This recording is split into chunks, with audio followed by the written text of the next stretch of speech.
नमस्कार साथियों, मैं सूरजलाल संत कबीर विद्यापीठ के इस YouTube चैनल पर आप सभी समस्त छात्र एवं छात्राओं का हार्दिक स्वागत करता हूं। जैसा कि हम लोग राजनीति शास्त्र विषय पर चर्चा कर रहे हैं, पॉलिटिकल साइंस, जो कि BA फर्स्ट सेमेस्टर एवं MA प्रथम वर्ष के छात्रों के लिए महत्वपूर्ण है। तो इस प्रकार हम लोग पढ़ रहे हैं वेस्टर्न पॉलिटिकल थिंकर, जो पाश्चात्य राजनीतिक चिंतक हैं, उनके बारे में चर्चा कर रहे हैं। आइए, आज का जो टॉपिक है हम लोग का वह है कि प्लेटो का न्याय सिद्धांत क्या है। और प्लेटो के न्याय के सिद्धांत के बारे में हम लोगों ने थोड़ी सी चर्चा किया है जब प्लेटो के बारे में हम चर्चा कर रहे थे, लेकिन आज हम लोग का जो क्लास है बिल्कुल प्लेटो के न्याय सिद्धांत पे डेडिकेटेड है। वह क्या है? सबसे पहली बात, जब हम न्याय की बात करते हैं, न्याय एक व्यापक शब्द है। इस न्याय में राजनीतिक न्याय की बात हो जाती है, इस न्याय में सामाजिक न्याय की बात होती है, इस न्याय में आर्थिक न्याय की बात होती है। ये जो राजनीतिक न्याय है, यह तो व्यक्ति और नागरिकों को मिलना ही चाहिए, और इसे धीरे धीरे सामाजिक और आर्थिक न्याय भी, यदि दोनों आपस में सूचक और पूरक हैं जब हम न्याय की बात करते हैं।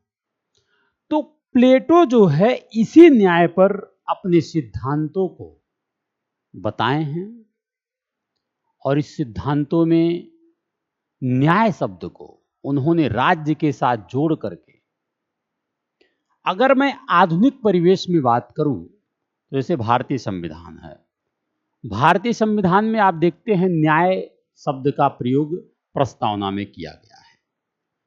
अब वह न्याय यहां पर 3 प्रकार की बताता है: राजनीतिक न्याय, सामाजिक न्याय, आर्थिक न्याय।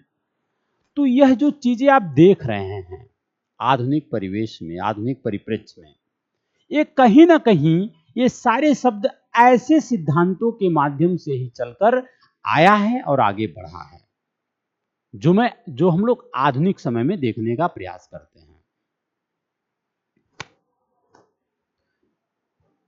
अब देखिए मामला क्या है। जैसा कि आपको पता है कि प्लेटो एक राजनीतिक चिंतक के इतिहास में आपको पता है कि यह एक उच्च कोटि के आदर्शवादी राजनीतिक विचारक हैं। ये बात आपको हमने बताया है, जो नैतिकता के एक महान पुजारी माने जाते हैं। प्लेटो जो है नैतिकता के एक महान पुजारी माने जाते हैं। प्लेटो की न्याय धारणा में एथेंस की तत्कालीन सामाजिक एवं राजनीतिक बुराइयां, जिनमें लोकतंत्र के नाम पर धनिक तंत्र का प्रभाव एवं शक्ति, राजनीति की उथल पुथल की गंभीर समस्याओं का आदर्शवादी समाधान है।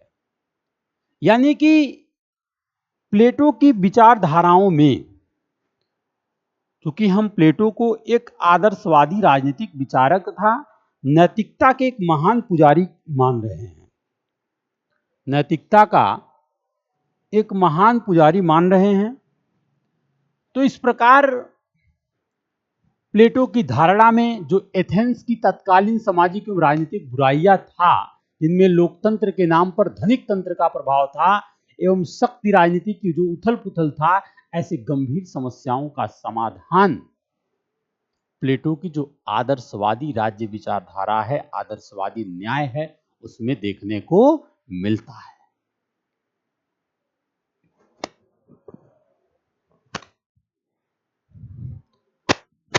अतः प्लेटो अपनी न्याय धारणा के आधार पर प्लेटो एक ऐसे शासन तंत्र की कल्पना करते थे जिसका संचालन श्रेष्ठ व्यक्तियों द्वारा होता हो, ऐसी संकल्पना रचते थे। ठीक, इन्होंने बताया है कि न्याय क्या है। इन्होंने इस शब्द का चर्चा किया है कि न्याय क्या है। अतः यह प्लेटो की मुख्य समस्या रही है और इसी समस्या के समाधान के लिए 40 वर्ष की अवस्था में प्लेटो ने द रिपब्लिक की रचना की, जिसका उपशीर्षक कॉन्सर्निंग जस्टिस या न्याय के संबंध में है। रिपब्लिक का जो उपशीर्षक है न्याय के संबंध में है। इस रिपब्लिक में प्लेटो न्याय क्या है, न्याय की संकल्पना क्या है, न्याय को शासन व्यवस्था से कैसे जोड़ना है, शासन व्यवस्था में न्याय का क्या महत्व है, व्यक्ति और नागरिक राज्य के संदर्भ में उसके दायित्व और कर्तव्य क्या हैं, न्याय का कैसे इम्प्लीमेंटेशन करना है, इन सारी चीजों पर चर्चा प्लेटो के माध्यम से किया गया है।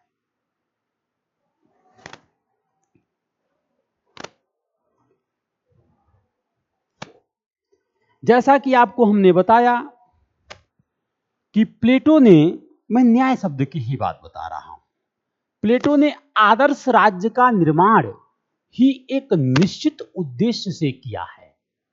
वह उद्देश्य एक ऐसी राजनीतिक व्यवस्था की स्थापना करना है जिसमें सभी व्यक्तियों, सामाजिक व राजनीतिक संस्थाएं न्याय से अनुप्राणित हो, न्याय से जुड़े हुए हो। यह प्लेटो की विचारधारा है, यह जो है प्लेटो का विचार है।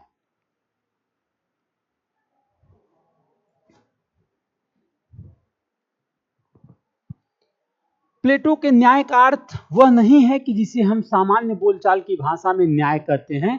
न्याय का अर्थ वैधानिक अथवा न्यायालय द्वारा दिया गया निर्णय भी नहीं है। प्लेटो के न्याय का अर्थ बहुत व्यापक है, जिसे हम नैतिकता कहते हैं।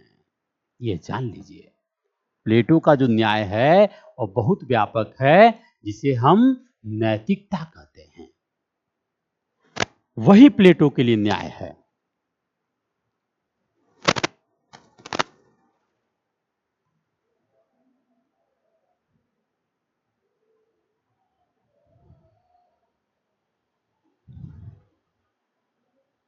ठीक है, ये रहा प्लेटो के न्याय के बारे में।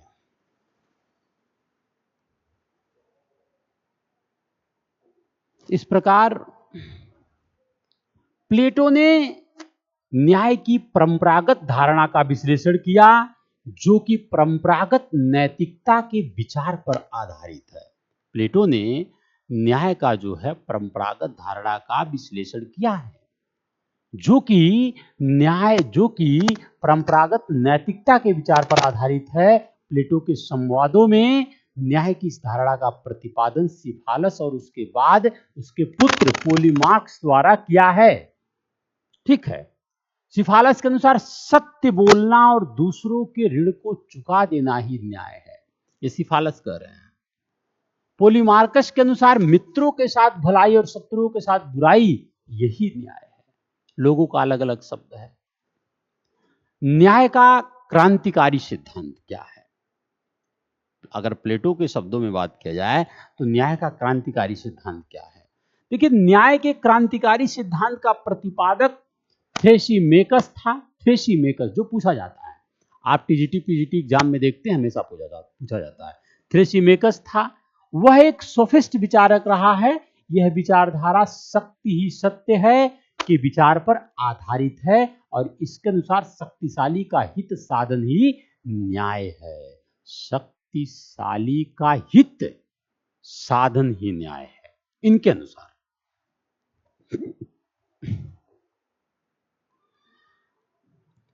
अब हम बात करते हैं कि प्लेटो के न्याय का स्वरूप के बारे में। हम बात करते हैं कि प्लेटो के न्याय का स्वरूप क्या है।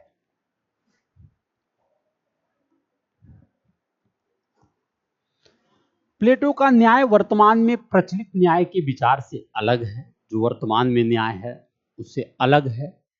वर्तमान में न्याय को सामान्यतः न्यायाधीश द्वारा दिए गए फैसले से जोड़ते हैं। आधुनिक काल में न्याय को नागरिकों के हित साधन के रूप में लिया जाता है, पर प्लेटो के लिए ऐसा नहीं था। ये जानने की जरूरत है। ठीक है, प्लेटो का न्याय सामाजिक नैतिकता के अधिक निकट है। सबसे बड़ी बात, जो प्लेटो का न्याय है वह सामाजिक नैतिकता के अधिक निकट है। ये आपको जानने की जरूरत है। ठीक है, वह न्याय को व्यक्तिगत नैतिक अच्छाई, मोरल गुडनेस तथा सामाजिक नीति प्रायणता से जोड़ता है। न्याय को सामाजिक नीति प्रायणता से जोड़ता है प्लेटो। इस रूप में प्लेटो का न्याय सिद्धांत व्यक्तिगत और सामाजिक नैतिकता का सिद्धांत है। प्लेटो का जो न्याय सिद्धांत है व्यक्तिगत और सामाजिक नैतिकता का सिद्धांत है।